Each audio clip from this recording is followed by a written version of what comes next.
15.5 বছরে যারা জুলুম অত্যাচার নির্যাতন আয়না ঘর পর্যন্ত বানিয়েছেন, কথা বলে না কেন? আমি মাত্র 10 দিন ছিলাম মাটির নিচে, তাই আমার জীবন অতিষ্ঠ হয়ে গিয়েছিল। অথচ আমি দেখেছি ওখানে কেউ 8 বছর 10 বছর 14 বছর পর্যন্ত আছে। এই যে এত বড় বড় নখ হয়ে গেছে, চুল দাড়ি গপ, মনে হচ্ছে জঙ্গল থেকে বেরিয়ে এসেছে। আমার 10 দিনে পেছনে এই মাজার এত ব্যথা, এখনো পর্যন্ত 60 হয়ে বসলে আমারও ব্যথা যায় না। মুফতি ফখরুল আমার সাথে ছিল, আমাকে বলছিল, ভাই আপনার সাথে কি করা হয়েছে আমি জানি না। আমার এই পায়ের ভেতর দিয়ে হাত দিয়েছিল, এইভাবে হাত দিয়ে সামনে যে লোহার ব্যারিকেড এই জায়গায় টাঙিয়ে দিয়েছে, এরপরে দিয়েছে ওই জায়গায় হ্যান্ডকাপ লাগিয়ে। আরে 5 মিনিট 10 মিনিট না, 24 ঘন্টা এভাবে তালা লাগানো থাকে। 1.5 মিনিট থেকে 2 মিনিট সময় দেয়। সকালে কয়েকটা পচা ছোলা দেয়, দুপুরে যে খাবার দেয় মনে হচ্ছে কেউ মাখিয়ে দিয়েছে, খেলে খান, না খেলে ফেলে দেন। কেউ তো জানে না দুনিয়ায় যে আপনি বেশি আছেন কিনা। এই যে এত বড় বড় নখ দিয়ে মানুষ দেখলাম দেওয়ালের সাথে খুশিয়ে খুশিয়ে লিখে রেখেছে মোবাইল নাম্বার, নিচে ছোট করে লিখেছে, ভাই যদি কেউ বাইরে যেতে পারেন এই নাম্বারটা একটু বলবেন যে আমি বেশি আছি। এখনো পর্যন্ত জালেমরা বলে আমরা কি করেছি মানে এটা মানুষের কাজ। রিমান্ডে যারা আমার দায়িত্বে ছিল, মাঝে মাঝে ভাবতাম, আল্লাহ এই মানুষগুলো বাইরে যে এরা সংসার করে কি করে, এদের কি বিবেক মরে গেছে নাকি? এরকম কঠিন অবস্থায় একটা মানুষকে 24 ঘন্টা 3 বছর 5 বছর 8 বছর 10 বছর 14 বছর রেখে দিয়েছে। শোয়া কি জিনিসও জানে না, এটা যে কোন বছরও বলতে পারে না, এটা কোন মাস চলছে ওর জানা নেই, এটা কি বার কয়টা বাজে ও কিচ্ছু জানে না। এটা 5 দিন না জানলে তো আপনার খারাপ লাগবে, আর 14 বছর লোকটা জানেই না এটা দুনিয়া না কোন জায়গা। 24 ঘন্টা অন্ধকার। এই কঠিন পরিস্থিতি যারা তৈরি করেছিলেন, যারা এর সাথে জড়িত, এখন যদি তারা বলে আস্তাগফিরুল্লাহ, আল্লাহ মাফ করে দাও, হবে? আরে ভাই আপনি তো আল্লাহর কাছে অপরাধ করেননি, আপনি অপরাধ করেছেন হামজার কাছে। আপনার কারণে আমার মেয়েটা আমার এখনো পর্যন্ত চেনে না। 3টা বছর আপনি ফাঁসির কন্ডেম ছেলে আমারে রেখে দিলেন। কি করেছিলাম বলেন তো? আমি আপনার মেয়ের দিকে তাকিয়েছি, আর আপনার যে মেয়ে ও কি তাকানোর মতো না? যে মেয়ে ও কি তাকানোর মতো? আমি তাকাবো ওইদিকে কোন কারণে?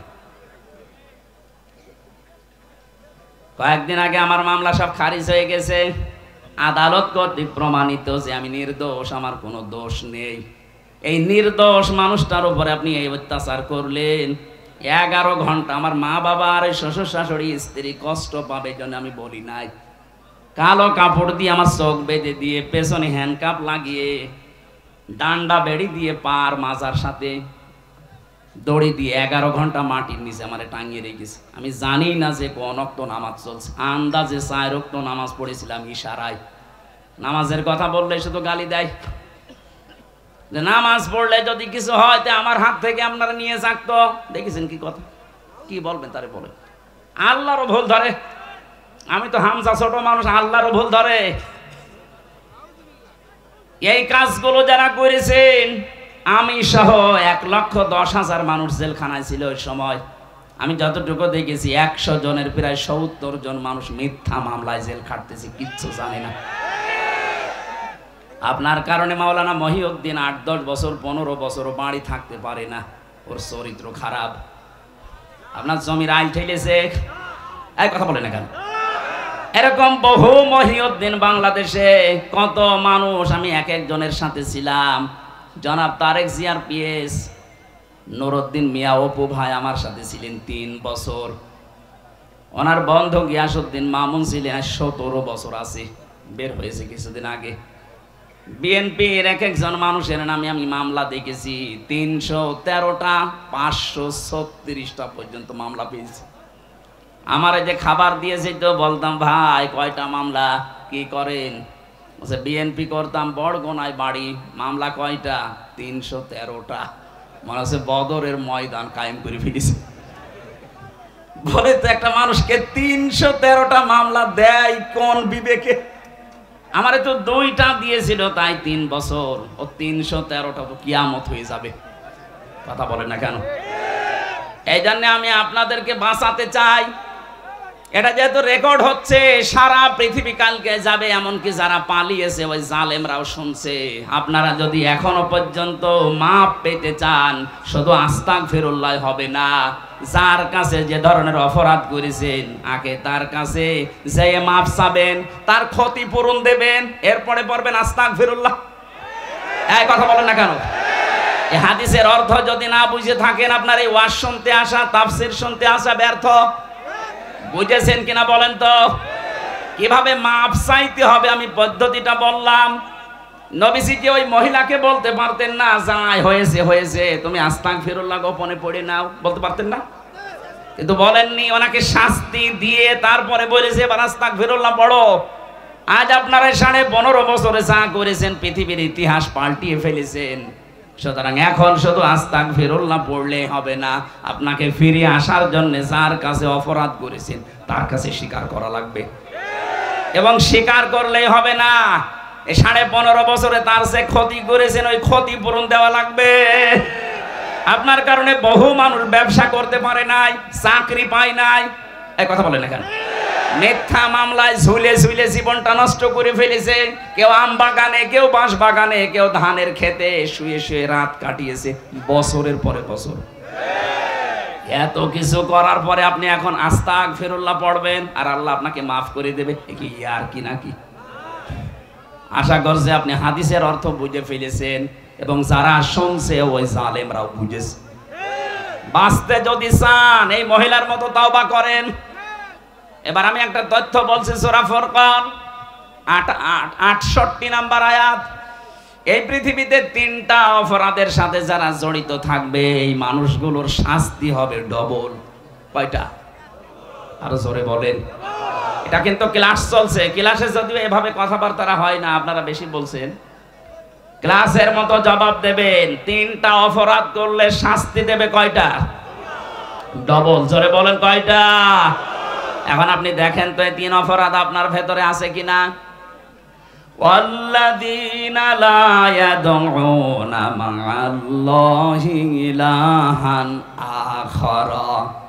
আল্লাহ পাক বলেন যারা আমি আল্লাহর সাথে অন্য কাউকে ডাকে, এই যে মা'আল্লাহ, আল্লাহর সাথে অন্য কাউকে যারা ডাকে, এটা বাংলাদেশ, ভারত আর পাকিস্তানে বেশি। আমরা এই দেশগুলোতে আল্লাহকে ডাকি না তা না, আল্লাহর জিকিরও চলছে, কিছুক্ষণ পরে দেখি আল্লাহর পাশাপাশি অন্য কাউকে ডাক দেয়। ইয়া আলী বাবা, শাহ আলী বাবা, কে আল্লাহ বাবা, ফতে বাবা বলছে। কথা বলছে না কেন? সে যেই করুক সে যেন শুধরে নেয়। আল্লাহর সাথে অন্য কাউকে ডাকা, আরো জোরে বলেন, আরো জোরে বলেন। এমনকি আল্লাহর নামকে কেউ এলহাদ করতে পারবেন না, পরিবর্তন করে ফেলবেন না। ওয়াদারুল্লাযীনা ইলহিদুনা ফি আসমাই, সূরা আরাফ 9 নাম্বার পারা 13 নাম্বার পৃষ্ঠা 4 নাম্বার লাইনের 180 নাম্বার আয়াতের মাঝে আছে। আল্লাহ পাক বলেন আমার নামকে তোমরা এলহাদ করবা না, উলট পালট করবা না, ছোট বড় করবা না। আজ যারা কালেমাকে লা ইলাহা ইল্লাল্লাহ পুরা কালেমা না পড়ে শুধু হালকা লাইলা লাইলা হবে, বলেন বলেন, শুধু ইল্লাল্লাহ ইল্লাল্লাহ হবে, আপনাকে পরিপূর্ণ করা লাগবে। তাম্মাত কালিমাতু রাব্বিকা সিদকা ওয়া আদলা। আল্লাহ বলেন আমার কালামটা পরিপূর্ণ করে দিয়েছি। আপনি কোথায় পেয়েছেন যে শুধু লাইলা লাইলা বলা লাগবে? এই জন্য আল্লাহর নামকে কেউ যদি এলহাদ করে, পরিবর্তন করে ফেলে, আল্লাহ বলেন তাদের সাথে তোমরা ডাকবা না আমাকে। এরপরেও যদি বলেন আমার বাবা বলেছে, যান বাবার সাথে জাহান্নামে যান। এর চাইতে শক্ত কথা আমার জানা নেই। আমি আপনার বিবেকের উপরে কড়া নাড়লাম, এরপরও যদি কারো বিবেকে কাজ না করে জানতে হবে ওর বিবেকের উপরে কুকুরে পোশাক করেছে। ও বলছে ঠিক। তাহলে আজকে থেকে সিদ্ধান্ত নিয়ে যাবেন এই মাহফিলে এসে আল্লাহর সাথে অন্য কাউকে আমি আর ডাকবো না, এমনকি রাসূলুল্লাহকে না। রাসূলুল্লাহর নামে জিকির করা জায়েজ নেই, যারা না বসে ইয়া রাসূলুল্লাহ ইয়া রাসূলুল্লাহ জিকির করেন, আপনি শিরিক করছেন। জিকির হবে কার নামে? দরুদ হবে রাসূলুল্লাহর নামে। সোহেল চৌধুরী নায়ক, নাম শোনেননি? এই লোকটা হত্যার মামলার যে আসামি ছিল মামুন ইমন, ইনি আমার সাথে ছিল, মাঝে মাঝে আসতো, তো ভেতরেও এরকম মস্তান।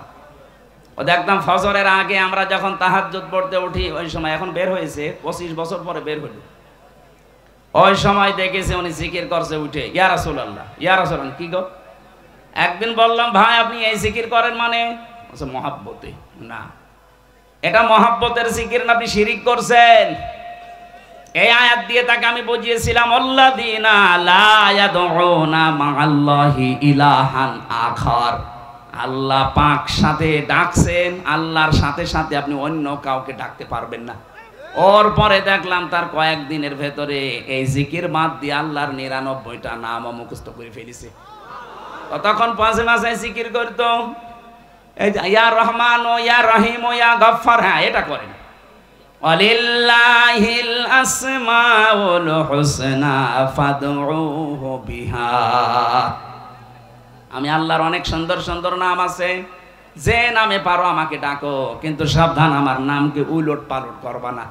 সুতরাং যারা দলিল বিহীন এই জিকির করেন, আল্লাহর সাথে অন্য কাউকে ডাকেন এবং আল্লাহর নাম অর্ধেক করে ফেলেন অথবা আল্লাহর নামের সাথে অন্য কিছু যোগ করেন, ছোট বড় করে ফেলেন, পরিবর্ধন করে ফেলেন, আপনারা থামবেন নাকি চালিয়ে যাবেন?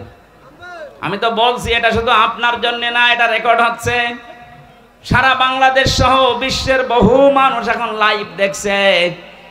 আল্লাহর সাথে যারা অন্য কাউকে ডাকেন, আল্লাহর কসম আপনার শাস্তি হবে মরণের পরে ডবল। সুতরাং ওই ব্রাহ্মণবাড়িয়া তাহেরি ভাইয়ের মতো যেন কেউ জিকির করবেন না। 2 নম্বরে ওয়ালা ইয়াকতুলুনা নাফসাল্লাতী হারামাল্লাহু ইল্লা বিল হক। আদালত কর্তৃক, বিচারালয় কর্তৃক প্রমাণ করা ছাড়া কোনো মানুষকে আপনি হত্যা করতে পারেন না। অথচ আগস্টের 5 তারিখের আগে 3732 জন মানুষ হত্যা হয়েছে এই দেশে। এই কথা বলা লাগবে। এই মানুষগুলো মারার পেছনে একটাও যুক্তিসঙ্গত কোনো কারণ নেই, আদালত কর্তৃক প্রমাণিত কোনো দলিলও নেই। আপনি নিজের ইচ্ছা মতো মারলেন, কথা বলেন না কেন? এর সাথে যিনি জড়িত, যারা জড়িত তাদের শাস্তি হবে ডবল। 3 নম্বরে ওয়ালা ইয়াজনুন, জিনা করা যাবে না।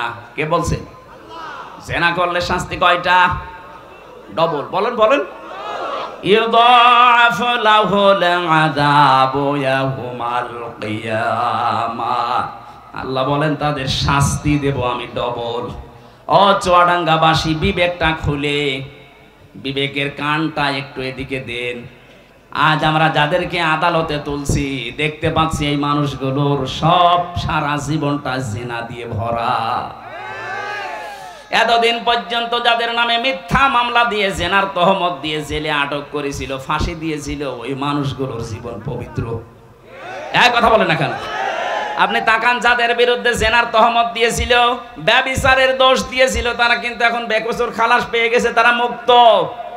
আদালত কর্তৃক প্রমাণ হচ্ছে তাদের ওই অপরাধের সাথে যুক্ত তারা না, রাজনৈতিক প্রতিহিংসার কারণে তারা এটার শিকার। কিন্তু এখন যাদেরকে দেওয়া হচ্ছে এদের সব ভিডিও ক্লিপ আছে। এই কথা বলেন না কেন? কালকে আমি জামালপুরে ছিলাম, জেলা জামালপুর, ওই যে টাকলা মুরাদ, 6 মিনিট 32 সেকেন্ডের একটা অডিও ক্লিপ ফাঁস হয়ে গিয়েছিল। এই কারণে তার মন্ত্রিত্ব শেষ, তার এমপিগিরি শেষ, বাকি আরটা বললাম না। অথচ এখন যারা আছে দেখেন, প্রত্যেকের 8 মিনিট 10 মিনিট 1 ঘন্টা পর্যন্ত এদের চরিত্র কোথায় সব ভিডিওই দেখা যাচ্ছে। জেনা করলে শাস্তি ডবল হয়, আর এদের পুরাটা জীবনই জেনা। দরবেশ বাবা পর্যন্ত অন্যের স্ত্রী নিয়ে এসে আল্লাহর রাস্তায় চালাচ্ছে। বলেন আপনি কাকে বিশ্বাস করবেন? আর বাকি দরবেশের যদি এই হাল, বাকি তো সব আল্লাহর রাস্তায় চলে গেছে। এই জন্য জেনার ধারে কাছে যাওয়া পর্যন্ত নিষেধ, আর এগুলো লাইসেন্স শুরু করেছিল আল্লাহ এই কারণে এইভাবে শক্ত করে ধরেছেন। তাহলে এই মহিলার উদাহরণ দিলাম আমি হাদিস দিয়ে, এই কারণে আজ হাজারো মানুষ মনে করছে যা করেছি অন্তত এখন কিছু মানুষ যারা আত্মীয় স্বজন আছে এদের সাথে মিলে মিশে আস্তাগফিরুল্লাহ পড়েনি না, আপনার মাফ হবে না। আপনি ধরা তো খাবেনই, যদি মাপ পেতে চান এই মহিলার মতো তওবা করেন। এই 15.5 বছরে যাদের ক্ষতি করেছেন তাদের ক্ষতিপূরণ দেবেন, তাদের কাছে মাপ চাবেন। তারা যদি মন থেকে বলে ঠিক আছে যা মাফ করে দিলাম, এবার আপনি আস্তাগফিরুল্লাহ পড়বেন। আমার এই কথার অর্থ বুঝেছেন কারা? তারা শুধু হাত তোলেন তো। হ্যাঁ আন্দাজে না, আমি কিন্তু জিজ্ঞাসা করব। এবার হাত অনেক নেমে গেছে। আলহামদুলিল্লাহ, আজকের মাহফিল সাকসেস। আল্লাহ আমাদের তৌফিক দিন কোরআনে কারিমের আয়াতগুলো বোঝার, বলেন আমিন। দ্বিতীয় নাম্বার, আমরা যারা এখানে এসেছি তাফসীরুল কোরআন মাহফিলে তাফসীর শোনার জন্য, সূরা আরাফ 206টা আয়াত ছিল, একটা মাত্র আয়াত পড়েছি, 157 নাম্বার আয়াত। আমাকে আল্লাহ যতটুকু জ্ঞান দিয়েছে আয়াতের উপরে, আমি যতটুকু স্টাডি, যতটুকু লেখাপড়া করেছি, আমি সেই আকারে কথা বলার চেষ্টা চালাচ্ছি। আল্লাহ তৌফিক আমাকে যেন দান করেন। জবান খুলে সকলে বলেন আমিন। এবার আপনি একটু তেলাওয়াত করেন ভাই। আউযু বিল্লাহি মিনাশ শাইতানির রাজীম। বিসমিল্লাহির রহমানির রহিম।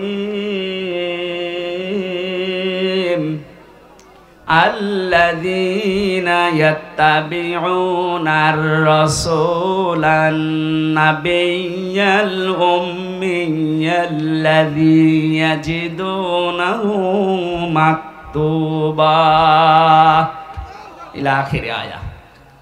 কোন সূরা বললাম? বলেন বলেন। বললাম না ক্লাস চলছে? আরাফ শব্দের শাব্দিক অর্থ পরিচিত হওয়া। আরাফ মানে কি? এটা জান্নাত জাহান্নামের মাঝে একটা প্রাচীর বানাবেন আল্লাহ। এই প্রাচীরের উপরে কিছু মানুষকে আল্লাহ দাঁড় করিয়ে দেবে। এই প্রাচীরের নাম আরাফ। নাম কি? নবীজি সাহাবীদের সামনে বলছিলেন এই প্রাচীরের উপরে আল্লাহ যাদেরকে দাঁড় করাবে এদেরকে জাহান্নামেও দেবে না, জান্নাতেও দেবে না। সাহাবী প্রশ্ন করলেন, হে নবী এদেরকে জান্নাতে দেবে না কেন? নবীজি বললেন এদেরকে আল্লাহ জান্নাত দিচ্ছে না এই কারণে, কারণ এরা দুনিয়ায় ভালো ভালো অনেক কাজ করেছে কিন্তু মা বাবার সাথে খারাপ আচরণ করত। বাংলার মুসলমানেরা খুব সেনসিটিভ বিষয় এটা। আপনি যত ইবাদত বন্দেগী করেন, বৈধ কোনো কারণে যদি মা বাবা অসন্তুষ্ট হয়ে থাকে, আপনি কিন্তু ওই প্রাচীরের উপরে দাঁড়িয়ে থাকবেন। কথা বলেন না কেন? কয়েকদিন আগে আমি নীলফামারী কিশোরগঞ্জ গিয়েছিলাম। ওখানে একটা বৃদ্ধাশ্রমে নিয়ে গেল দেখার জন্যে। যে দেখি কিছু মার বাবা এই লাইনে বসে আছে, প্রায় 40 জনের মতো। তাদের চোখের দিকে তাকিয়ে দেখতে পেয়েছি এই মানুষগুলোর সন্তান আদি অনেক বড় বড় জায়গায় আছে। আমি জিজ্ঞাসা করেছিলাম কয়েক জায়গায়, কিন্তু এই মানুষগুলোকে সব এখানে রেখে গেছে, মাসে মাসে খরচ দিয়ে যায়। চিন্তা করেন যে মানুষের 10 তলা বিল্ডিং, 5 তলা বিল্ডিং এর মালিক, 4-5টা ফ্ল্যাটের মালিক, এক একজনের 8টা 10টা করে রুম আছে বাড়িতে, কিন্তু মার বাবার থাকার জায়গা নেই। এ মা বাবার দিকে তাকালেই মনে হচ্ছে এরা সন্তানের জন্য বরদোয়া দিচ্ছে। বলেন নাউজুবিল্লাহ। যাদেরই মা বাবা আমি ওখানে দেখেছি, এই সন্তানগুলো যদি 14 বার হজ করে আসে, আল্লাহর কসম এরা জান্নাত পাবে না, ওরা ওই প্রাচীরে দাঁড়িয়ে থাকবে। আমাদের কপাল যেন এরকম না হয়। কথা বলে না কেন? যতগুলো সন্তানের কারণে তার মার বাবা বৃদ্ধাশ্রমে থাকে, বাংলাদেশে এখন বৃদ্ধাশ্রম প্রায় 168টার উপরে। নীলফামারীর কিশোরগঞ্জ একটা থানা, সেখানে এতগুলো মানুষ পড়ে আছে।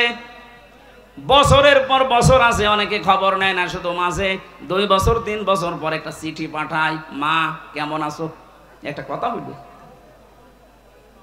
30 বছর 25 বছর পর্যন্ত এই ছেলেটার পেছনে ওই মার বাবা নিঃস্বার্থ ভাবে শ্রম দিয়েছিল। কথা বলে না কেন? অথচ আজকে এই সন্তানই রেখে গেছে তার মাকে। আমার যতটুকু দেখলাম, যাদের কারণে রেখে যায় সন্তানগুলো মার বাবাকে বৃদ্ধাশ্রমে বলেন, এর পেছনে কয়েকটা কারণ আছে। একটা কারণ ওই ছেলেটার বউ। এই কথা বলছেন না? হাজারো বউ এই দেশে আছে, তারা চাই না যে আমার শ্বশুর শাশুড়ি আমার সাথে একসাথে থাক। এরকম বউ দেশে নেই? সম্মানিত মা বোন, আমি জানি হাজার হাজার মা বোন আপনাদের সাথে ডবল, ওরা বিভিন্ন জায়গায় বসে আছে। আমি সবাইকে এক মনে করে কথা বলছি, আমার ইমান থেকে বলছি, সাবধান, আপনি শুধু নামাজ পড়ে রোজা রেখে কালো বোরকা পরে জীবনও জান্নাত যেতে পারবেন না। তিরমিজি শরীফের হাদিস, আল্লাহর নবী বলেন, যেই মহিলার ভেতরে 4টা কাজ পাওয়া যাবে, ওই মহিলাকে আমার আল্লাহ জান্নাতের 8টা দরজায় খুলে দেবে। যে কোনো দরজা দিয়ে যেতে পারবে, ও জান্নাতে কেউ বাধা দেবে না। জোরে বলেন সুবহানাল্লাহ। 1 নম্বরে, ইদা নাজারা ইলাইহা সাররাতুহু, যখন তার স্বামী তার দিকে তাকাবে তখন সে স্বামীকে আনন্দ দেবে। ওয়াইদা গাবা আনহা হাফিজাতুহু, যখন স্বামী থাকবে না, বাইরে চলে যাবে, তখন নিজের পরিবারে পরিবেশে নিজের ইজ্জত আবরু, নিজের স্বামীর সম্পদ আর সন্তানকে হেফাজতে রাখবে। এটা আজ 100 জনের প্রায় 95টা মহিলা ঠিক রাখতে পারছে না। স্বামী বাইরে চলে গেলেও দিন পায়। কথা বলেন না কেন? ফাতেমাতুজ জোহরার সাথে যেই মহিলা জান্নাত যাবে, জামিলা, তার জীবনী পড়েছি, তাকে আল্লাহ জান্নাত দেওয়ার পেছনে 2টা কারণ। 1 নাম্বার, এসে স্বামীর অনুমতি ছাড়া কোনোদিন বাইরে যায়নি, কারোর সাথে দেখাও করেনি। আর হাজারো মেয়ে লোক স্বামী বাইরে চলে গেলেও মনে হচ্ছে যে জান্নাত পেয়ে গেছে। স্বামীর সম্পদগুলো তার অনুমতি ছাড়া দান করা জায়েজ নেই, আর আল্লাহর রাস্তায় চুরি করে। কথা বলে না কেন? স্বামী বাইরে গেলে আপনার সন্তান, আপনার শরীর, ইজ্জত, সম্ভ্রম, এগুলো সব হেফাজতে রাখা লাগবে। জান্নাতের দরজা এই কারণে খোলা থাকবে। 3 নম্বরে, এইটাই আসল, ভালো করে শোনেন। নবীজি বলেন, তুইনু আলা দীনি যাওজাতিহা, যে মহিলা তার স্বামীকে দিনের উপরে চলতে সাহায্য করে, দিনের প্রচারে গেছে, দিন কায়েমের জন্য কাজ করছে, এই মহিলার কষ্ট হলেও স্বামীকে সাহায্য করবে, উৎসাহ দেবে, পেছন থেকে আরো সাহায্যের হাত বাড়াবে। কিন্তু হাজারো মহিলা এটা করে তো না, আরো বাধা দেয়। এই কথা বলছে না কেন? সম্মানিত মা বোনেরা, শুধু নামাজ পড়ে রোজা রেখে আপনি জান্নাত যাবেন কখনোই না। অতুইনু আলা দীনি যাওজাতিহা, আপনার স্বামীকে দিনের কাজে চলার জন্য, দিনের পথে চলার জন্য যতটুকু সমর্থ আছে সাহায্য করবেন, উৎসাহ দেবেন, এগিয়ে দেবেন। হযরতে খাদিজাতুল কুবরা রাদিয়াল্লাহু তাআলা আনহা, আল্লাহ তাকে সালাম দিয়েছিলেন। পৃথিবীতে 2 জন মহিলার জীবনী পেয়েছি, আল্লাহ নিজে সালাম পাঠিয়েছেন। একজন হযরতে আসিয়া, 2 নম্বরে হযরতে খাদিজা। আসিয়াকে আল্লাহ সালাম দিয়েছিলেন তার স্বামীর অত্যাচারের কারণে, খাদিজাকে আল্লাহ সালাম দিয়েছিলেন তার স্বামীর ভালোবাসার কারণে। জোরে বলেন আল্লাহু আকবার। খাদিজাকে আল্লাহ সালাম পাঠালেন তার স্বামীর মহব্বত, ভালোবাসার কারণে। নবীজি বলেন, আমি যত রাতে আসি, যতবার আসি, খাদিজাকে কোনোদিন আমি ঘুমন্ত অবস্থায় পাইনি। যখনই এসেছি শুধু একটা বার ডাক দিয়েছি, সঙ্গে সঙ্গে খাদিজা আমার জন্য দরজা খুলে দিয়েছে। জিজ্ঞাসা করতাম, কেন এ কাজ করো, ঘুমাতে পারো না? খাদিজা আমাকে প্রতিবার শুনিয়েছে, স্বামী আমার, আমি জানি আপনি দিনের কাছে বাইরে থাকেন, দিনের প্রসারে, দিনের প্রসারের জন্য আপনার পেছনে 24 ঘন্টা মানুষ লেগে আছে, কখন কোন ক্ষতি হয়ে যায় এই টেনশনে আমার তো ঘুম আসে না। আপনি যখন আসবেন পরিশ্রান্ত ক্লান্ত শরীর নিয়ে আপনি বারবার ডাকবেন, আমি যদি আরামে ঘুমিয়ে থাকি উঠতে দেরি হয়ে যাবে, বেয়াদবি হতে পারে। এই কারণে যতক্ষণ না আসেন ততক্ষণ পর্যন্ত ঘুম লাগলো আমি বিছানায় না ঘুমিয়ে দরজার সাথে হেলান দিয়ে ঘুমাই। স্বামীর এই মহাব্বত দেখে আমার আল্লাহ তাকে সালাম পাঠিয়েছিলেন দুনিয়ায়। আর আমরা স্বামীর সাথে এমন আচরণ করি, সালাম তো দূরের কথা, আল্লাহ গজব পাঠায়। কথা বলেন না কেন? বিশ্ব নবী এত বেশি পরামর্শ দিয়েছিলেন তার মেয়ে ফাতেমাকে, ডাক দিয়ে বলতেন, মা, 4টা মেয়ের ভেতরে তোমাকে সবচাইতে বেশি ভালোবাসি আমি। এতদিন আমার বাড়িতে ছিলে, যত কিছু মনে লেগেছে, কাজকর্ম তুমি করতে পেরেছো, আজকে একটা নতুন পৃথিবীতে তোমারে পাঠালাম আলীর কাছে। সাবধান, শরীয়ত সম্মত কোনো বিধান নিয়ে আমার জামাইয়ের সাথে বার্গেনিং করবা না।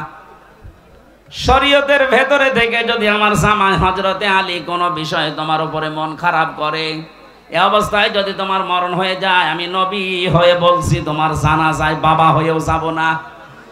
আজ বাংলার বাবাগুলো যদি এইভাবে সতর্ক করতো, বাংলাদেশে ডিভোর্স হইতো না, সংসারে তালাক পড়তো না। কথা বলেন না কেন? আপনার মেয়েটাও দুনিয়ায় জান্নাতের একটা পরিবেশ পেত।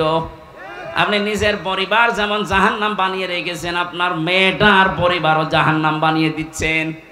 আপনি আদর্শ বাবা না, আপনাকে বাবা হওয়া লাগবে মুহাম্মদুর রাসূলুল্লাহর মতো। তাহলে আমার কথা ছিল, আপনার স্বামী যতক্ষণ বাইরে থাকবে দিনের কাজে, মানবতার কাজে, আপনাকে সাহায্য করা লাগবে, তাকে সহযোগিতা করা লাগবে, উৎসাহ দেওয়া লাগবে। আপনি যদি বাধার কারণ হয়ে দাঁড়ান, জান্নাত আপনার জন্য ব্যারিকেড হয়ে দাঁড়াবে।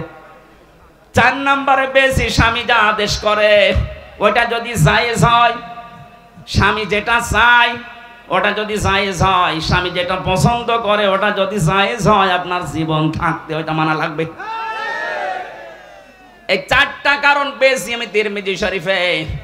এখানে যত মহিলা এসেছে 5 ওয়াক্ত নামাজ আর রমজানের রোজার পাশাপাশি আমার আল্লাহ 4টা কাজ তাদেরকে করার তৌফিক দেন। বলেন আমিন। জীবননগরবাসী আরাফ নামক স্থানে মা বাবার সাথে বিয়াদবি করার কারণে আপনি দাঁড়িয়ে আছেন। নবীজি বলেন এরা জাহান্নামেও যাচ্ছে না। সাহাবী বললেন কেন? নবীজি বলেন এই মানুষগুলো আর যাই করুক না কেন দুনিয়াতে, এরা ইসলামী আন্দোলন করত, ইসলাম কায়েম করার জন্য এরা চেষ্টা চালাতো। এই দুনিয়াতে ইসলাম কায়েম হোক এজন্য সর্বাত্মক চেষ্টা চালিয়েছে। কায়েম হয়নি, ওর দোষ নেই, ও তো চেষ্টা করেছে। এই জন্য ওকে আমি আল্লাহ জাহান্নামে দেব না। সূরা সফ 10 নম্বর আয়াতের দলিল আছে। এটা থেকে প্রমাণ পাওয়া যায় যারা দিন কায়েমের জন্য চেষ্টা চালাবে তাদের আর যাই হোক জাহান্নামে যাওয়া লাগবে না। কিন্তু অশনি সংকেত এইটা হাদিসের শেষে কিন্তু আর বলা নেই যে কোথায় যাবে। বলেন তো, আপনি জাহান্নামে গেলেন না, জান্নাতও যেতে পারলেন না।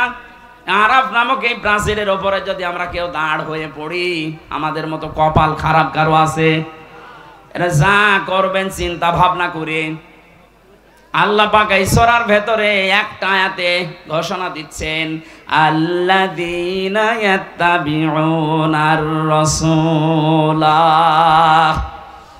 এই আয়াতের ভেতরে আমি 13টা কাজ পেয়েছি, একটু খেয়াল করে শুনবেন। কাজ আছে এর ভেতরে 13টা।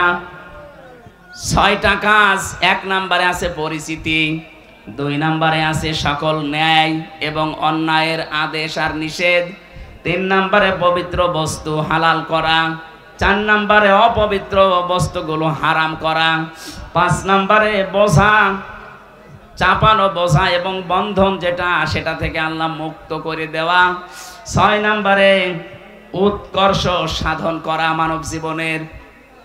এই যে 6টার পরে আমার আল্লাহ এই আয়াতের শেষের দিকে জানিয়েছেন যে নবী আর রাসূল তোমাদেরকে পাঠালাম, তার দায়িত্ব ছিল দুনিয়ায় 3টা। তোমাদেরকে কিয়ামত পর্যন্ত এই 3টা দায়িত্ব পালন করা লাগবে। তার প্রতি ঈমান আনতে হবে, সম্মান করা লাগবে, সাহায্য করা লাগবে, সহানুভূতি দেখানো লাগবে।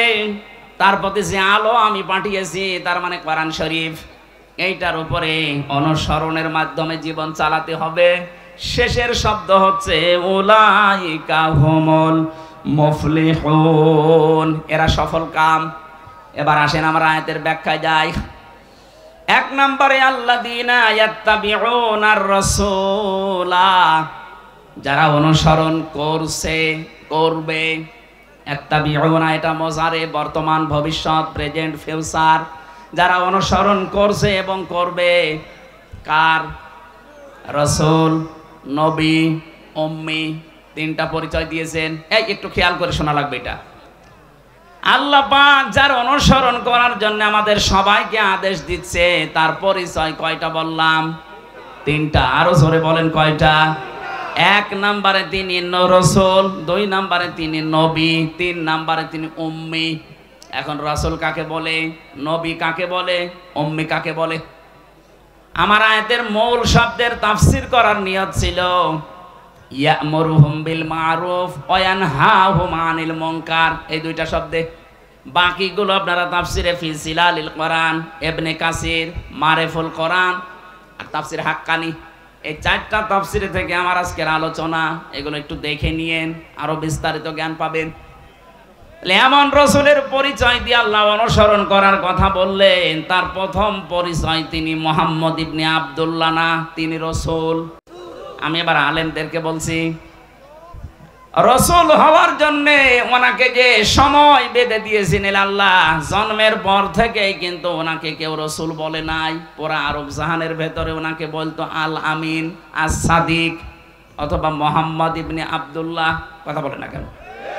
1 থেকে 40 বছর কেউ পুরা আরব জাহানের রসুল বলেছে? বলেন কখন বলেছে?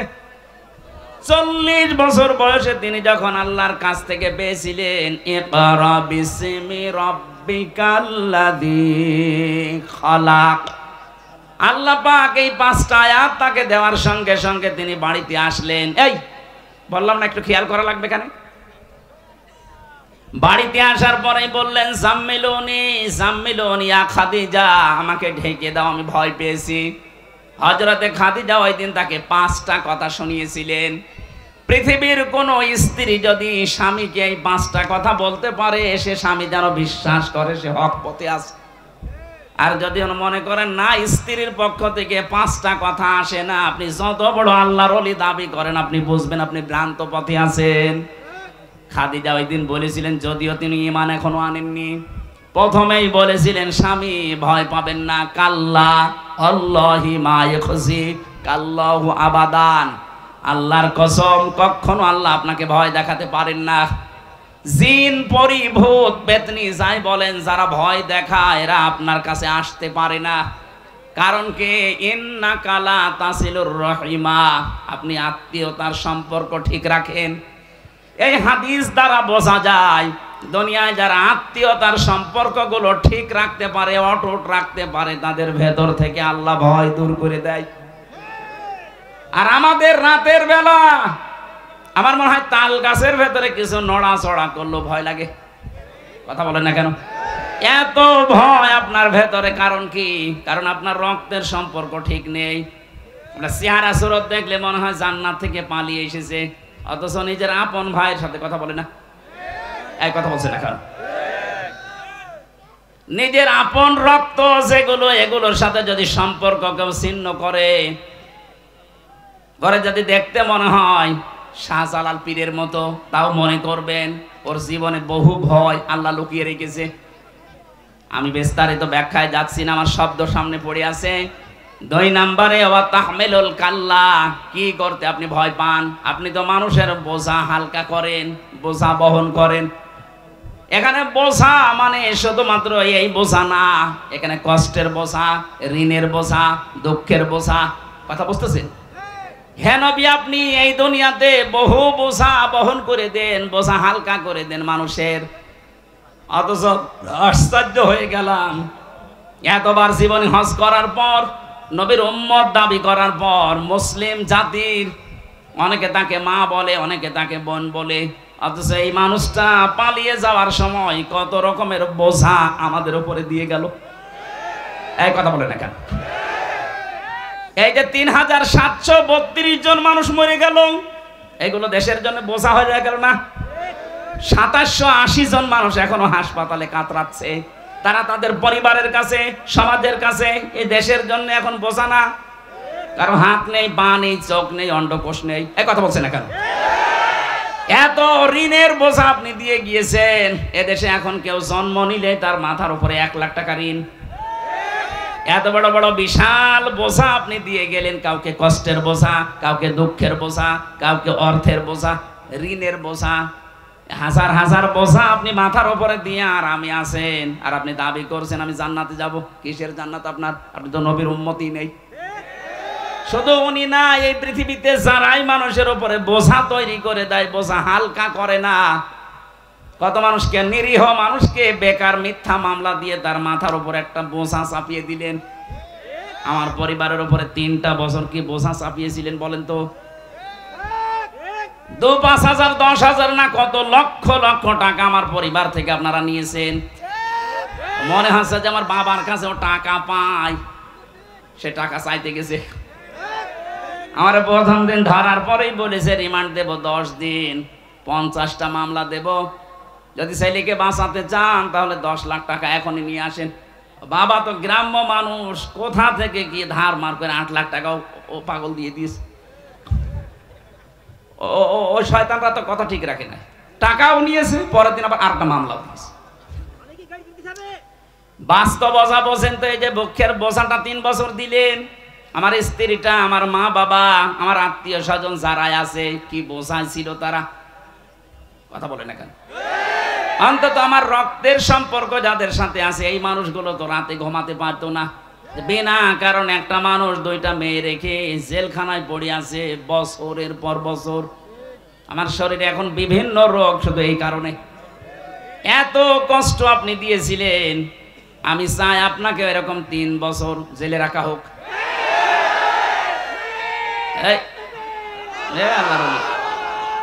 ঠিক আছে, বসেন বসেন, এই বসেন বসেন। আমার যে তথ্যগুলো বলা দরকার তাফসীর মাহফিলে আমি এবার আরম্ভ করছি, এদিকে তাকান। আমার এই হাদিস পড়া বলতে গেলে সময় চলে যাবে। 2য় নম্বরে আমি পেয়েছিলাম রাসূলুল্লাহ যেই দিন হয়েছিলেন ওই দিন থেকে তিনি যতদিন দুনিয়ায় জীবিত ছিলেন, এই 23 বছর, এই 23 বছরের 13 বছরের জীবন শুনতে অনেক মানুষের আগ্রহ আছে এখনো। আমি যদি এখন ওই 23 বছরের ভেতরে 13 বছরের মক্কার জীবনী বলি, কত মানুষ এখানে চোখের পানি ফেলে কাঁদবে। কিন্তু ওই রাসূলুল্লাহ তার 23 বছরের 13 বছর বাদ দিলে এখনো থাকে 10 বছর। বলেন বলেন, এই 10 বছরে তিনি প্রেসিডেন্ট ছিলেন। প্রেসিডেন্ট কি এমনি হয়ে গেছেন? কিছু করা লাগেনি। ওই কথাগুলো বলতে গেলে তখন কিছু মানুষের মন পাওয়া যায় না, বলো হুজুর এবার রাজনীতি হচ্ছে। আমার মনে হয় নবীজি যদি এখন বেঁচে থাকতো, শয়তান নবীজি এটা বলতো। সুতরাং আপনি ভুল বুঝবেন না, আমি আপনাকে বাঁচাতে চাই। আশা করছি আপনি এই বুঝটা নিয়ে যাবেন। এমন রাসূলকে অনুসরণ করার কথা বলা হচ্ছে যার রাসূলুল্লাহর বয়স শুধু এই 10 বছর 13 বছর না, পুরা 23 বছর। কথা বলেন না কেন? তাকে অনুসরণ করা লাগবে কি শুধু 13 বছর? আরো জোরে, কয় বছর? 23 বছর। আগের 23 বছর তিনি হিলফুল ফজল গঠন করার মাধ্যমে কাটিয়েছিলেন। 17 থেকে 40 এই 23 বছর। বাকি 23 বছর কোরআনে কারীম হাতে নিয়ে তিনি এমন বিপ্লব ঘটিয়েছেন, কিয়ামত পর্যন্ত এইরকম বিপ্লব কেউ ঘটাতে পারবে না। জোরে বলেন সুবহানাল্লাহ। বিশ্ব নবী যেমন বলেছিলেন খায়রুল কুরুনি করনি, আমার যুগ শ্রেষ্ঠ যুগ। হয়তো সেরকম সেই শ্রেষ্ঠ যুগ এই পৃথিবীতে আর হবে না, কিন্তু শান্তির যে সমাজ তিনি প্রতিষ্ঠা করেছিলেন ওই নমুনা দেখানো যাবে। যারা হজে যায়, এই যে মাওলানা মহিউদ্দিন, আমার শ্বশুর এবং মাওলানা সুলতান সাহেব যাচ্ছে, ওখানে প্রবেশ করার আগেই দেখবেন একটা আয়াত আমরা পড়ি, অমাং দাখলাহু কানা আমিনা। কোন মানুষ যদি এই কাবা শরীফের এরিয়ার ভেতরে আসে, আল্লাহ বলেন আমি তাকে নিরাপত্তা দিয়ে দেই। এই আয়াতটা কার? আরো জোরে। আমি এই আর কি মারার জন্য পড়ি না, এখানে শিক্ষা আছে। কাবার চত্বরের ভেতরে আসলেই তাকে নিরাপত্তা দেবে কে? আরো জোরে বলেন। কারণ ওই ঘরটা কার? বাংলাদেশ কি কাবা ঘর? বলেন বলেন। তাহলে এখানে কি এখন অরাজকতা চলছে? এই জায়গায় যদি শান্তি স্বস্তি নিরাপত্তার পরিবেশ দিতে হয়, এটা তো কাবা না। কি করবেন আপনি? সূরা আনাম 82 নম্বর আয়াতে আল্লাহ দলিল দিয়েছেন 6000 কিলোমিটার দূর এখান থেকে কাবা শরীফ। কাবার ভেতরে ঢুকলে না আপনি নিরাপত্তা পেয়ে যাবেন, বাংলাদেশের 56,000 বর্গ মাইলে আসলে আপনি নিরাপত্তা পাবেন কি করে? আল্লাহ পাক বলেন এই কাজটা করো, উলাইকা লাহুমুল আমনু। এই যে এইভাবে তাফসীরের ভেতরে হাক্কানিতে আছে, আল্লাহ তার নিজের কুদরতি আঙ্গুল যেন এইভাবে দেখিয়েছে। বাংলাদেশ নামক একটা দেশ আছে 257টা দেশের ভেতরে, এর ভেতরে চুয়াডাঙ্গা একটা জেলা আছে। এর ভেতরে জীবননগর থানা আছে, ওথলি একটা গ্রাম আছে।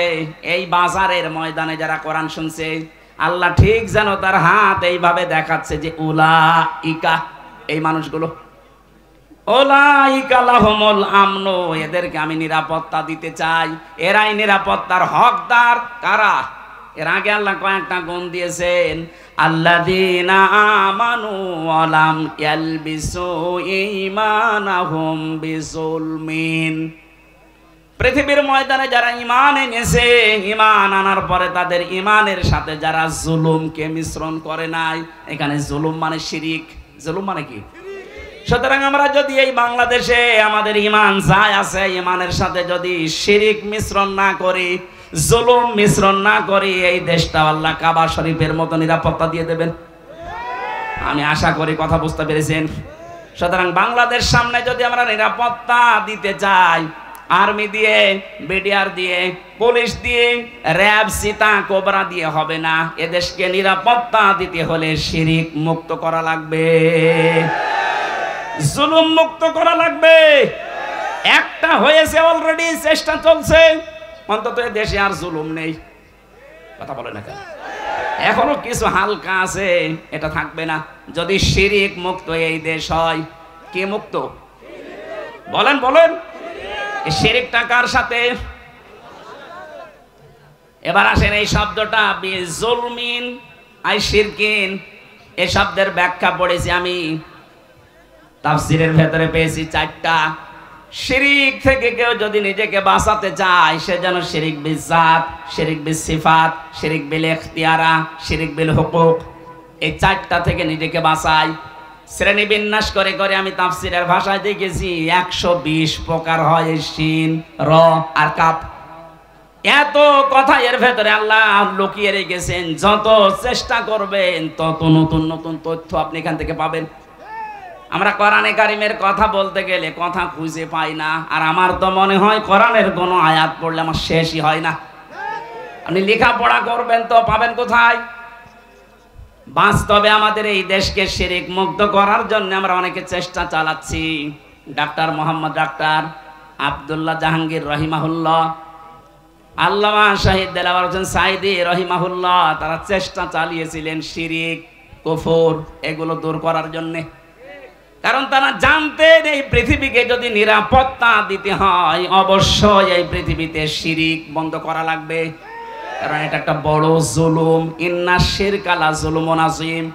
আমাদের চারিদিকে এমন এমন প্রতিবেশী আল্লাহ দিয়েছেন, সবগুলোই উল্টাপাল্টা। মায়ানমার, এই কথা বলছে না কেন? চীন, ভারত, আর একদিকে সাগর। একটা প্রতিবেশীর ভেতরে দেখেন তো জুলুম ছাড়া, শিরিক ছাড়া আর কি আছে? আমরা যদি নিরাপত্তা এই দেশে পেতে চাই, আল্লাহর আশ্রয় ছাড়া কারো আশ্রয় নিয়ে সম্ভব হবে না।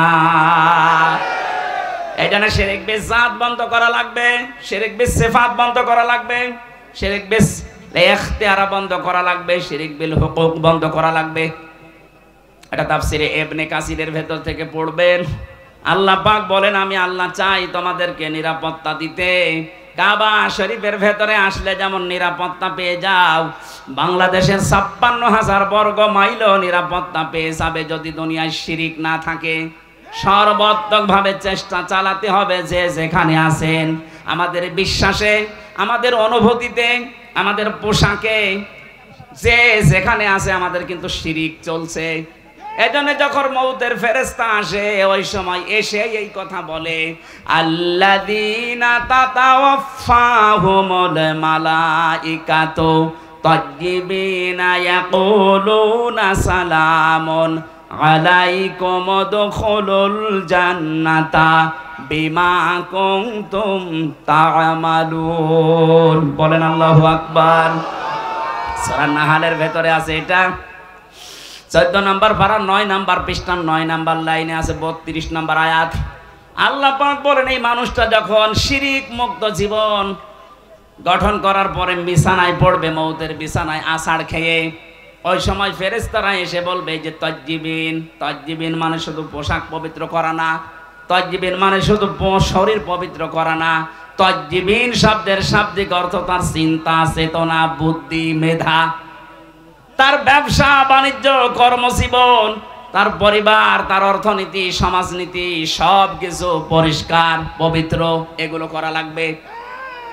আজ আমাদের সব কিছু পবিত্র হলেও এই দেশে এখনো পর্যন্ত অর্থনীতি পবিত্র হয়নি, সুদ দিয়ে পরিপূর্ণ।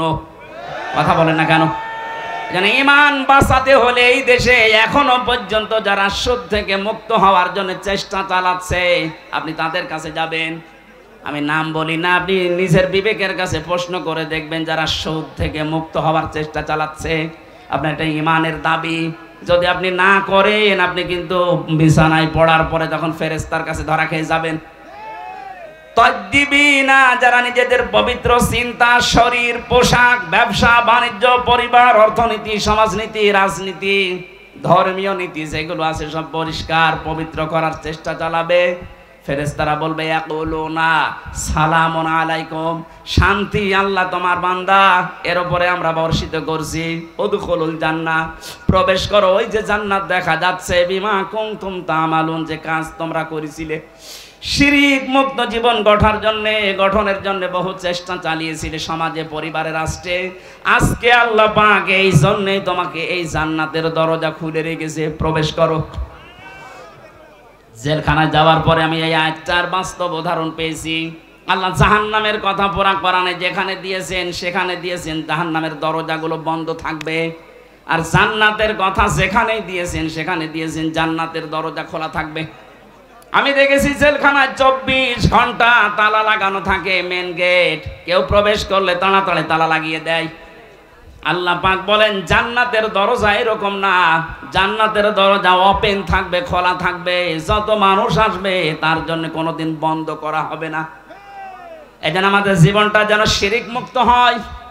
কাবা শরীফের মতো বাংলার 56,000 বর্গ মাইল আন্তর্জাতিক বিশ্বের যে চক্রান্ত চলছে, বিশেষ করে আমাদের প্রতিবেশীদের, সব কিছু থেকে যদি নিরাপত্তা পেতে চাই, অবশ্যই আমাদের এই বাস্তব জীবনটা জুলুম এবং শিরিক মুক্ত করা চাই। আল্লাহ আমাদের তৌফিক দিন, বলেন আমিন। এমন রাসূলের অনুসরণের জন্য আল্লাহ আদেশ দিচ্ছেন, যিনি রাসূল হয়েছিলেন কত বছর বয়সে? বলেন। এই যে তাবলীগ জামাতের ভেতরে 2 দল মারামারি করছে, সবাই বলছে আমরা নবীওয়ালা কাজ করছি না। নবীওয়ালা কাজ হবে তখন যখন তিনি দেখেন নবী হয়েছিলেন। কত বছর বয়সে? আরো জোরে বলেন। 40 থেকে 63, এই 23 বছর আপনাকে পঙ্খানো অনুসরণের মাধ্যমে দেখাতে হবে তিনি উম্মি ছিলেন। আল্লাহ পাক বলেন এই ঘোষণা আমি তাওরাতে এবং ইনজিলে লিখে দিয়েছিলাম। সূরা আলে ইমরান 3 নম্বর পারা 19 নম্বর পৃষ্ঠার 8 নম্বর লাইনে এই তথ্যগুলো আছে। লম্বা হয়ে যাচ্ছে না? না, কিছু মানুষ এই যে ওঠাউঠি করছেন, এভাবে কষ্ট দেওয়া ঠিক না। আমরা 11:20 বাজে 30 পর্যন্ত আমার টাইম দিয়েছিল, আমরা মনে হয় পুরাটা শেষ করতে পারবো না, যতটুকু পারি। আগামীতে এই দর্শনা মাদ্রাসায় 28 তারিখে একটা মাহফিল নিয়েছি এই মাসে, আজকে মনে হয় 13 তারিখ না, 28 নভেম্বর রাত 9টা 9:30 ওখানে উঠবো ইনশাল্লাহ। দর্শনা মাদ্রাসায় যে আমরা যেখানে পড়তাম ওখানে কথা বলবো। এরপরে আর এইদিকে এই যে জলিলপুর মাদ্রাসায় আছে, তার পরের মাসে 8 তারিখে দিনের বেলা, ওটা আসর থেকে মাগরিব পর্যন্ত। আমার ভেতরে ঘেমে যাচ্ছে, আমি আজকে শেষ করে দিচ্ছি, মাপসে আগামীতে কথা বলবো ইনশাল্লাহ। আল্লাহুম্মা আমিন। লা ইলাহা ইল্লা আনতা সুবহানাকা ইন্নী কুনতু মিনাজ জালিমিন। এই মোনাজাতটা বসে করে যান, আপনার মতো হাজার লক্ষ মানুষ এখানে হাজির হয়েছে। বসেন, মোনাজাতটা বসে করেন।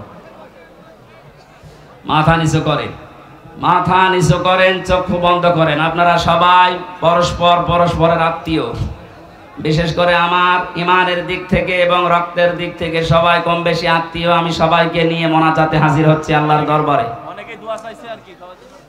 রব্বানা যালামনা আনফুসানা ওয়া ইল্লাম তাগফির লানা ওয়া তারহামনা লানাকুনান্না মিনাল খাসিরিন। রব্বুল আলামিন, 3টা বছর আমি জালেমের কারাগারে বন্দী ছিলাম, শরীরটা অসুস্থ হয়ে গেছে, এখনো পর্যন্ত স্বাভাবিক হয়নি। কথা বললে আমার কণ্ঠে ব্যথা হয়ে যাচ্ছে। আজকে আমার শ্বশুরালয় চুয়াডাঙ্গা জেলার জীবননগর উথলি এলাকাবাসী কর্তৃক আয়োজিত তাফসীরুল কোরআন মাহফিলে এসে 1.5 ঘন্টার মতো কোরআনের একটা আয়াত বোঝানোর চেষ্টা চালিয়েছি। আমি আশা করি এবং বিশ্বাস করি তোমার বান্দা বান্দিরা এটা সহজে বুঝে ফেলেছে। এখন এদেরকে আমল করার তৌফিক দাও। জান্নাতের এই বাগানটা সাজাতে তোমার যে বান্দাগুলো বিভিন্ন কায়দায় শ্রম দিয়েছে, অর্থ দিয়েছে, এদের এই শ্রমকে ওমরের মতো কবুল করে নাও। এদের এই অর্থগুলোকে হযরতে ওসমানের টাকার সাথে কবুল করে নাও। যত যুবক এই মাহফিলের জন্য দেখলাম সেই উথলি মোড় থেকে আইলাতালে রেলগেট পর্যন্ত কত কষ্ট স্বীকার করছে, এই যুবকদেরকে যে মা পেটে নিয়েছে, মায়ের পেট তুমি খাদিজার মতো বানিয়ে দাও। এই মাহফিলের বরেণ্যের সদস্য যারা, আজকের মাহফিলের সম্মানিত সভাপতি জনাব আব্দুল্লাহ তোমার বান্দা, মেহেরবানি করে বান্দা বানিয়ে দাও। হাফেজ আবু বকর সিদ্দিক, আল্লাহ নাম না জানা কত মানুষ যে যেইভাবে এগিয়ে এসেছে কোরআনের এই প্রচারের এই অনুষ্ঠানে, আল্লাহ তোমার রহমত তাদের দিকে এভাবে এগিয়ে দাও। কত মানুষ দোয়া চাচ্ছিল, অসুস্থ, এমন রোগ দিয়েছো যে মানুষের কাছে বলাও যায় না। মেহেরবানি করে আমাদের রোগকে শেফায়ে কামেলা আজেলা বানিয়ে দাও। আল্লাহ তাআলা আমার বড় শ্বশুর অসুস্থ হয়ে পড়ে আছে, সারাটা জীবন তোমার নামের ঘোষণা দিচ্ছে, হাইয়া আলাস সালাহ হাইয়া আলাল ফালাহ। তোমার ওই গোলামকে মেহেরবানি করে সুস্থতা দান করো, হায়াতে তাজ্জেবা সিহাতে কল্লিয়া দিয়ে দাও। যত মানুষ আমরা অসুস্থ আছে এলাকাতে, মেহেরবানি করে শেফা দিয়ে দাও। মা বোনেরা যারা আছে এদেরকে তুমি ফাতেমার মতো বানিয়ে দাও। আমাকে তিনটা কন্যা তুমি দিয়েছো, এদেরকেও তুমি ফাতিমাতুজ জোহরার মতো বানিয়ে দাও। আমার স্ত্রী অসুস্থতাকে শেফায়ে কামেলা আজেলা দাও। আমার শ্বশুর শাশুড়ি সহ এলাকায় যারা আমার আত্মীয় স্বজন, যত মানুষ দূর দূরান্ত থেকে কোরআনের মহব্বতে ছুটে এসেছে, খালি হাতে ফেরত না দিয়ে এদের বাড়ি পর্যন্ত যাওয়া আসায় নেকি দিয়ে পাল্টিয়ে দাও, গনাগুলো সরিয়ে দাও। আল্লাহ আমল নামা যেন পুরাটা নেকি দিয়ে পাল্টিয়ে পরিবর্তন হয়ে যায়। আল্লাহুম্মা গফিরলি ওয়ারহামনি ওয়াহদিনি ওয়াফিনি ওয়ারযুকনি ইয়া রাব্বাল আলামিন। আলোচনা যারা এই ময়দানে রেখেছেন সে আসরের পর থেকে এই আলেমগুলোকে তুমি কবুল করো। মাওলানা হোসাইন আহমেদ, মাওলানা মহিউদ্দিন সহ মাওলানা আরিফুল ইসলাম, মাওলানা আবু বকর সিদ্দিক, যত আলেমরা এখানে কথা বলেছে, আলেমদের কথাগুলো আমাদের আমল করার তৌফিক দাও। আগামীতে অনুষ্ঠানটা কোরআনের জন্য আরো বিশাল আকারে মঞ্জুর করো। উথলি বাজারে যত মানুষ ব্যবসা করছে হালাল রুজি উপার্জনের জন্য, আল্লাহ বরকত দাও। আজকে যত মানুষ বিভিন্ন ব্যবসায় আঞ্জাম দিয়েছে, হালাল রুজিতে তুমি 100 গুণ বরকত বৃদ্ধি করে দাও। আল্লাহ তাআলা জনাব রুহুল আমিন, অ্যাডভোকেট রুহুল আমিন দোয়া চেয়েছে। যত মানুষ আজকে আসার সময় দোয়া চেয়েছে, মনের খবর তুমি জানো। যার যা মনের কামনা বাসনা আছে, যায় যা সেগুলো পূর্ণ করে দাও। বারাকাল্লাহু লানা ওয়া লাকুম ফিল কোরআনিল আযীম। আল্লাহ জমিনটা তুমি কোরআনের হাতে তুলে দাও। মরণ যখনই আসবে একবার হলেও যেন আমাদের এই জবানে জারি হয়ে যায় শেষ কথা, লা ইলাহা ইল্লাল্লাহু মুহাম্মাদুর রাসূলুল্লাহ।